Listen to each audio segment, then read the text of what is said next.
for some of life's most valuable lessons. In fact, Grandpa Joe has never been shy about telling me and Tara how he was always able to appear 20 years younger than he actually is. We will now share with you some of the lessons that Grandpa shared with us again and again and again.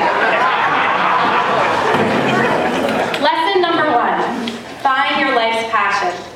For Grandpa, this is golf. He has been playing for over 80 years. Grandma Lily and he loved to golf together. We remember hearing about her hole-in-one. When I was 12, I remember Grandpa Joe convincing my parents to let me drive his golf cart around the neighborhood and thinking that he was the coolest grandpa ever. He said, "Don't worry, we'll go slow. It's a golf cart." I remember it feeling pretty fast to me, being that I had never driven anything before. His stories about his time on the golf course are endless, and his love for the sport is so evident. Grandpa has taught me that for optimum health and happiness, you need to live every day to the fullest, to find something you love, and to stay active.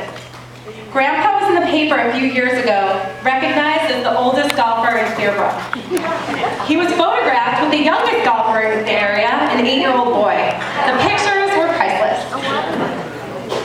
Lesson number 2, love fully. One of my grandfather's most endearing qualities is how in love he was and is with my beautiful Grandma Lily. A few years ago, he proudly showed me a love letter he wrote to her for her 73rd wedding anniversary. When I remarked how amazed I was that a couple could be together for 73 years, he was quick to point out that it was really 78 since he courted her for 5 years before she said yes. Grandpa also loves to tell the story of their first date. He was really supposed to take her friend to a dance that night. Ask him for the details, he loves to share them.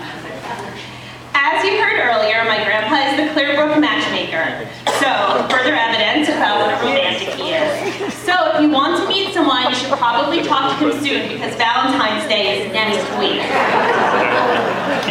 Perhaps if he never went into the jewelry business, professional matchmaking may have been his true calling.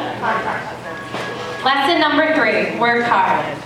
Grandpa Joe started as a parts boy for the Benris Watch Company, where he learned how to put watches together, and then went on to manage a jewelry store.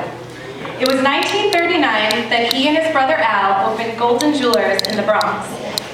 The store moved to Perth Amboy and then finally Plainfield, where my dad has owned and been running the business since 1980.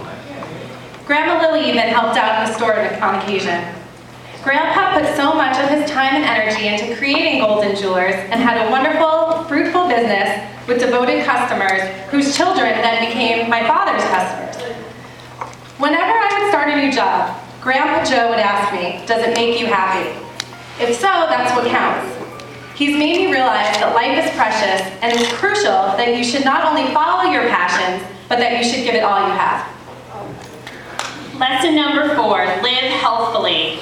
People always ask Grandpa about the secret of his longevity as he has lived such a healthy life and looks so young for his age. I remember when he made his first ever visit to a hospital at the age of 98 for a pacemaker. When he boasted to me that this was his first visit to a hospital, I challenged him by pointing out that he was actually born in a hospital. To that, he quickly informed me that he was delivered in his family's home by a midwife. Jamie and I attribute his good health to a life of moderation, a tremendous amount of golf with Bernard, Leon, and Mel, billiards with Erwin, many crossword puzzles that keep his mind sharp, and a positive outlook on life. Lesson number 5, be thoughtful. Grandpa Joe has always, without fail, remembered our birthdays. There's always a card and always a gift. I have moved many times over the years, but he was so diligent to make sure his address book was updated each time. I also remember Grandpa being at my school play in the 5th grade when I was a pickpocket in the show Oliver Twist. He was also at my high school graduation, Tara's college graduation in Lancaster, Pennsylvania, my mother's graduation from Seton Hall. These little gestures made a huge impression. Our final lesson is lesson number 6, stay young at heart. Part of why Grandpa Joe is so youthful is he doesn't think of himself as aging. Grandpa really gets what young people want and need. When I was in middle school and loved drama, Joe and Lily took me to Shakespeare Plays in the Park in Edison. Of course, this was only after a hearty buffet dinner at the Sizzler, or on occasion, Jack Baker's Lobster Shanty. When I needed a car in college, he gave me his Cadillac, and he didn't even get upset with me when I totaled it on the New Jersey Turnpike on my way to Seymour. He was just happy that I was okay. When I didn't want to move back in with my parents after college, he let me live in his house while he was in Florida. And when Mark and I moved into our first home, he couldn't wait to redecorate our kitchen for us. Nowadays, he plays hide and go seek with my 4-year-old daughter, Madeline, even if it is becoming more challenging to pop out from behind chairs. It was his idea that Maddie should have a dollhouse on her 3rd birthday, and he even signed her up for a Child's Book of the Month club. We know it means so much to Grandpa to have you all here today.